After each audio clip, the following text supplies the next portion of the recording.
विश्वामित्र कहते हैं रघुनंदन, इस विद्या का नाम है बला और अति बला। इस विद्या को ग्रहण कर लोगे तो कितना भी श्रम करोगे थकोगे नहीं, कभी बुखार नहीं चढ़ेगा, कभी रूप विपर्य नहीं होगा, कभी भूख प्यास नहीं लगेगी। क्षुत पिपासे न ते राम भविष्येते नरोत्तम बलाम मति बलाम चैव पठस्तात राघव। विद्या समुदितो रामः शुशुभे भीम विक्रमः। विद्या को पाकर के राम जी सुशोभित होने लगे। ये सामान्य अर्थ है। विशेष अर्थ क्या है? का विद्ये समुदिते यस्मिन् सविद्या समुदितः, माने विद्या जिन्हें प्राप्त करके समुदित हो गई, मानो विद्या राम जी को पा करके विद्या की शोभा बढ़ गई। बड़ी सुंदर बात है। दुनिया में और लोगों की शोभा वस्त्र से आभूषण से होती होगी,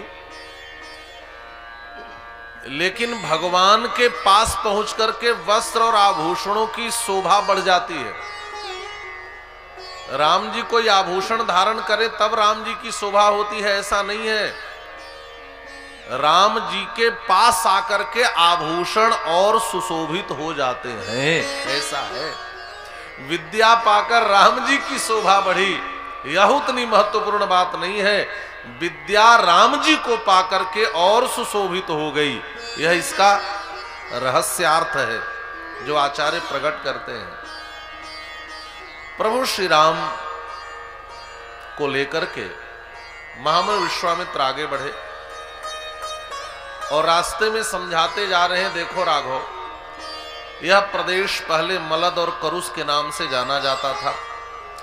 एक ताटका नाम की राक्षसी आई और उसने इस सस्य श्यामला भूमि को बर्बाद करके रख दिया। राघव, उस ताटका को तुम्हें मारना है। अब कई बार ताटका की कहानी सुनाए, ताटका ताटका करें, राम जी समझ गए कि गुरु जी के मन में तो ये ताटका घूम रही है, इसलिए चलो इस ताटका को पहले नष्ट करते हैं। तो राम जी ने ज्याघोष किया। ज्याघोष को सुनकर के वह ताटका दौड़ी और उस विकराल ताटका को देखकर महामुनि विश्वामित्र का वात्सल्य जग गया।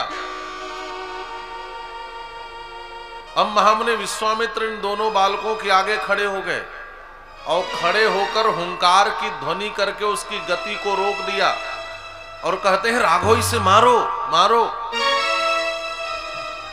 महामुनि विश्वामित्र ने 5 बार कहा, लेकिन राम जी मार ही नहीं रहे हैं। ये बड़ी सुंदर बात है। 5 बार कहा और मार ही नहीं रहे हैं। तब महामुनि विश्वामित्र ने कुछ उदाहरण दिए इतिहास के। पहला उदाहरण दिया, शुक्राचार्य की माता जब दुनिया को नष्ट करना चाहती थी तो भगवान विष्णु ने उनका वध किया था। दूसरा उदाहरण दिया, इंद्र ने स्त्री का वध किया था।